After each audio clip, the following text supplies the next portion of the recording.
Nabi Adam dan Nabi Musa pernah beragu argumentasi. Allahu alam ini kapan?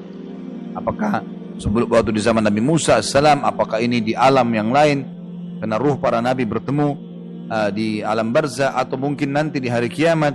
Yang jelas Nabi Adam dan Nabi Musa beragu argumentasi. Lalu Musa berkata, hai Adam, engkau adalah bapak kami, engkau telah menyia-nyiakan kami dan telah mengeluarkan kami dari surga. Seakan-akan Nabi Musa mengatakan, hai Adam, kalau kamu dulu tidak memakan buah yang Allah larang, kita tetap di surga nih. Menyalahkan Nabi Adam AS. Maka Adam berkata apa? Engkau adalah Musa, Allah telah memilihmu dengan firman-Nya dan Dia telah menuliskan Taurat untukmu dengan tangannya. Apakah engkau mencelaku atas suatu perkara yang telah Allah tetapkan atau takdirkan terhadapku 40 tahun sebelum Dia menciptakanku? Jadi sebelum Adam AS diciptakan, semua sudah tercatat ini. Allah sudah catat. Maka Nabi Adam mengalahkan argumentasi Nabi Musa. Maka Nabi Adam mengalahkan argumentasi Nabi Musa sampai 3 kali Nabi SAW ulangi. Yang perlu kita garis bawahi Bapak Ibu sekalian, jangan pernah memahami kalau Nabi Adam alaihissalam diturunkan di muka bumi karena Nabi Adam bermaksiat. Ya, pisahkan antara dosa yang Nabi Adam lakukan karena memakan buah dengan diturunkan di muka bumi. Kenapa? Karena memang Allah sudah takdirkan Nabi Adam turun di bumi, nggak ada hubungannya dengan dosanya. Buktinya waktu Allah pertama ciptakan Adam alaihissalam, apa kata Allah dalam surah Al-Baqarah? A'udzu billahi minasyaitonir rajim. Inni ja'ilun fil ardi khalifah. Saya akan ciptakan sebentar lagi nih makhluk, waktu Nabi Adam baru mau dibuat, gitu kan? Diciptakan, yang akan jadi pemimpin di muka bumi. Berarti Nabi Adam diciptakan untuk apa? Untuk di muka bumi memang. Jadi yang dimaksud dalam hadis ini, Nabi Adam mengatakan, jadi mau menjelaskan kepada Musa, ini sudah Allah tentukan, saya memang harus turun di muka bumi, bukan saya yang keluarkan kalian dari surga. Nggak ada hubungannya. Bisa ditangkap ya? Perlu difahami ini, karena banyak orang faham Nabi Adam karena berbuat dosa Allah hukum turunkan bumi, jadi bumi ini seperti tempat hukuman. Salah. Bukan itu. Bumi Allah ciptakan, dan sebelum manusia sudah ada makhluk-makhluknya. Lalu Allah ciptakan Adam alaihissalam memang untuk diturunkan di bumi. Inni ja'ilun fil ardi khalifah.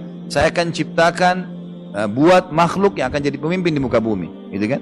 Jadi memang begitu. Tapi sebelum ke bumi, Nabi Adam alaihissalam ditinggalkan di surga dulu, gitu.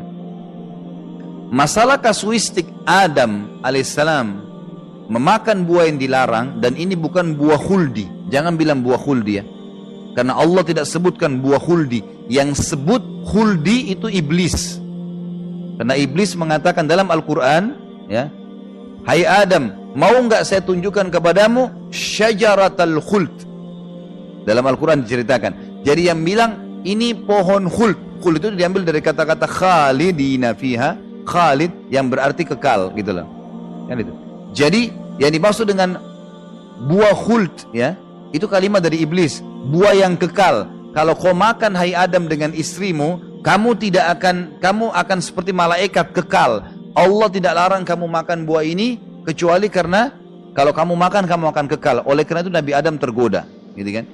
Nabi Adam alaihissalam melakukan, dan Allah menyebutkan fa'asa Adamu rabbah, maka Adam bermaksiat pada Tuhannya, dan itu adalah dosa.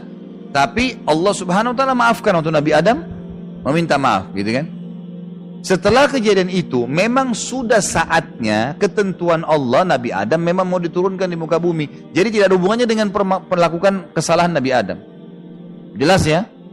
Ini penting sekali untuk difahamin. Karena kalau kita faham yang seperti tadi, lawannya ini, misal, oh karena Adam bermaksiat alaihissalam berarti diturunkan di muka bumi. Jadi bumi seperti ini tempat hukuman. Enggak, salah itu. Bagaimana caranya dianggap hukuman? Enggak. Allah memang ciptakan dari awal untuk itu, gitu kan? Dengan hikmahnya, dengan keadilannya. Dan di sini juga teman-teman tidak perlu bertanya, kenapa Allah? Kenapa Allah? Enggak ada pertanyaan ini, bukan di lautan ini. Hah? Kenapa Allah buat ciptakan manusia? Kenapa Allah buat surga dan neraka? Kenapa Allah buat ini dan buat itu? Maunya Allah, semaunya pencipta. Jangan protes, gitu. Kita aja nggak bisa mengatur makanan yang masuk di badan kita, yang mana jadi kotoran, yang mana jadi nutrisi kok terus mau protes, gitu. Kita aja nggak pernah bisa tidak pernah bisa buat apa-apa. Kita sangat lemah manusia, gitu kan? Hanya sekedar memilih saja, berbuat, nggak lebih daripada itu. Apa yang manusia bisa lakukan? Ada yang bisa buat di sini satu buah anggur saja. Ada yang bisa di sini? Hah? Satu anggur buat kulitnya, tempel begitu di tangkainya. Anggur asli loh ya. Bukan anggur mainan semua orang bisa buat.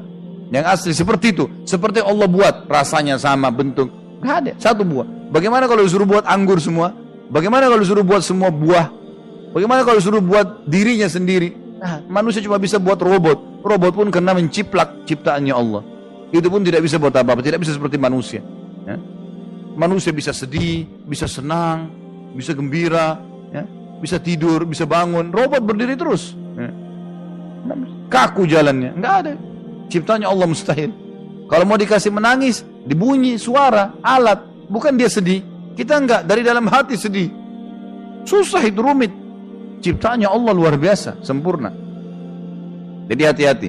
Jangan tanya urusan dengan Allah, kenapa? Enggak ada urusan. Kalau manusia kita tanya, kenapa tadi enggak datang? Mungkin. Kalau Allah terserah, Allah sang pencipta. Dia mau buat apapun, yaf'alu ma yasha. Allah buat apapun yang dia mau. Tugas kita patuh dan beriman.